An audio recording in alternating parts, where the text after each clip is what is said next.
right, man. Let's talk about Ausar Thompson. Signs his rookie deal with the Detroit Pistons. Hold on. Get back over there in your seat before I put you on your seatbelt. Mason wouldn't be a crybaby. I should have left him at the house. But, yeah, he signs his rookie deal.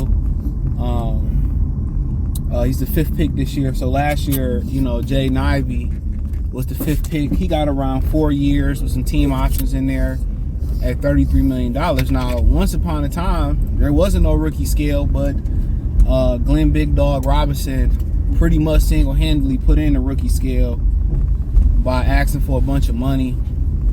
He explained it. I think he was on the Knucklehead podcast. He explained kind of how he got, how he got blamed for. Leave the baby rabbit alone. But how that impacted his career. I forget, he asked for a crazy amount of money, and it wasn't no cap. And after that, you got the veterans hating on you, you got the NBA hating on you, and they put a cap on it. So after that, it impacted him winning Rookie of the Year. I think that's the year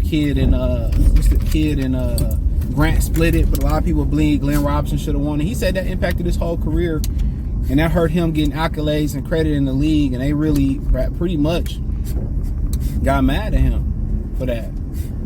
So if you was kind of understanding the rookie cap now, in the NFL, which are Detroit Pistons top playlist, by the way, the veterans was jealous that a lot of the younger guys were getting money.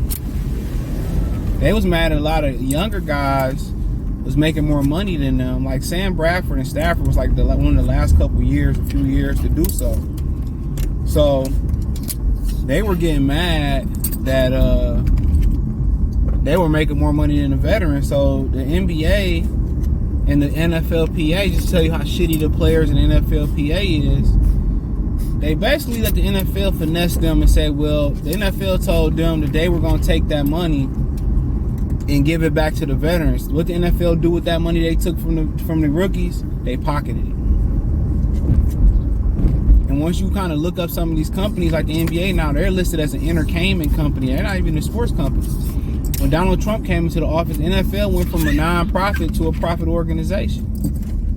Because they got a bunch of tax breaks. Now they might have shifted back to a non-profit organization since Trump got out of there. But trying to kind of give you some kind of financial kind of history on this.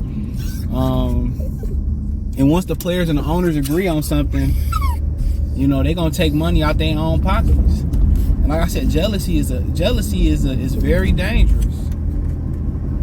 It really is.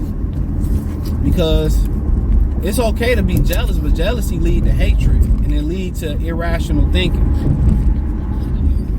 And it really do. When you're emotional, you can't think straight at all.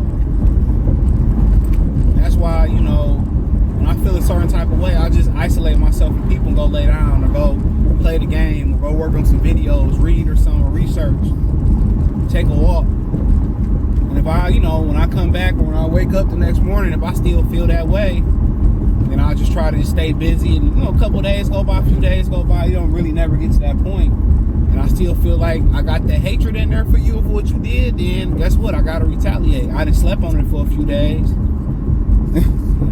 But they letting these organizations, put them against each other, and that's a big no-no. But, on the heels of a summer league, which I ain't really looked at the schedule. I looked at a little bit of the schedule in the roster.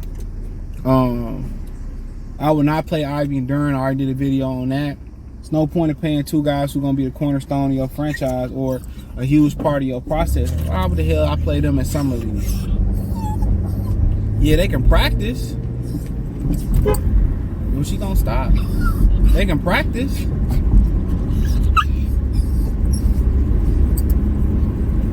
They can practice. But other than that,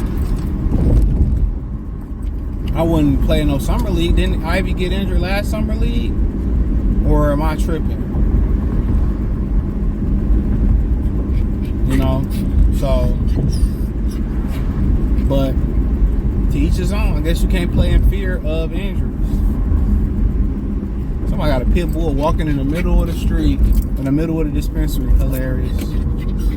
Somebody gonna come out with that weed, scared as a motherfucker. But, you know, really the structure is already there for the rookies.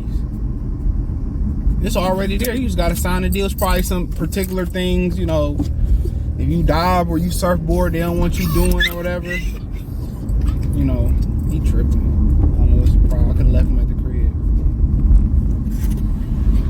There's some things they probably don't want you doing. You know, they don't want you doing. It's probably some little technicalities and stuff, but you don't really control much. It's already set in stone with it already being structured.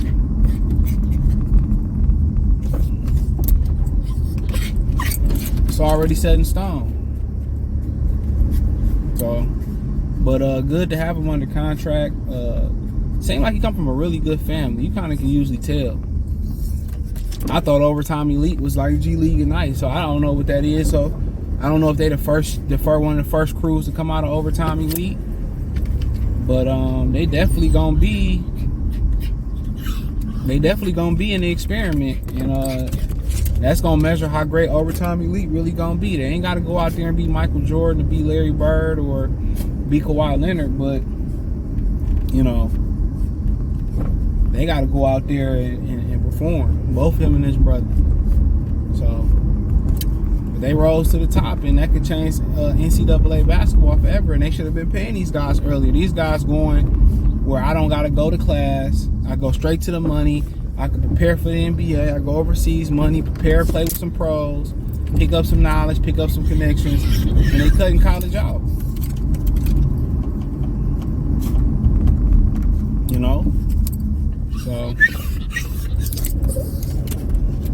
I don't know what makes him problem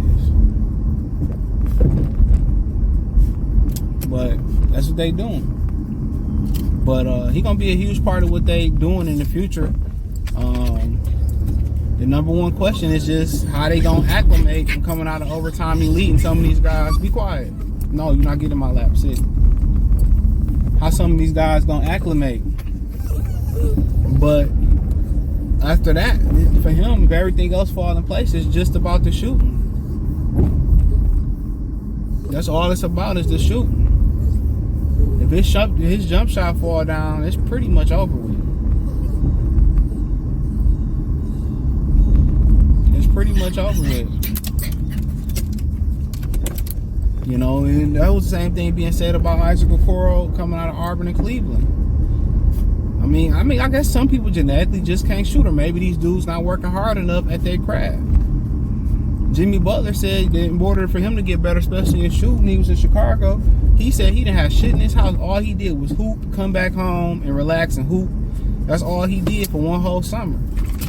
Sometimes you got to make them sacrifices, bro. That's how people become millionaires and get financially stable, or pay off their house fast, or pay off their debts fast. Sometimes they got to get 2 or 3 jobs, or sometimes they just got to cut back on a lot of the necessities that they rolling with. And they really go into monk mode, and they cut back on the necessities and shit, and you know, they cut back on the necessities, and you know, and once you cut back on a lot of the necessities, it ain't just about the money. It ain't about the money that you saving. Then it becomes about the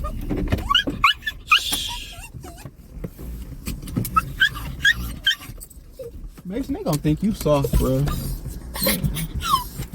Oh, dang, boy, sit down. But they good. But then, you know, but it's about not about the money that you find out that you really don't need these necessities to live. My Mason, good boy. Sit, good boy. You think I'm about to leave him? I'm going right here, but yeah, shout out to True Thompson, man. Thumbs up the video, share the video, subscribe to the channel. Next subscribe button is the bell icon button. Hit all notifications, increase your chance, get notifications. We go live or drop a video. Financially, want to support the channel, Cash App, $CJGood313, Venmo, CJGood313, PayPal link in the description, the link tree. Find me on Twitter, Instagram, Spotify, Anchor, Cash App, Venmo, PayPal, Apple Podcasts, Google Podcasts. Peace.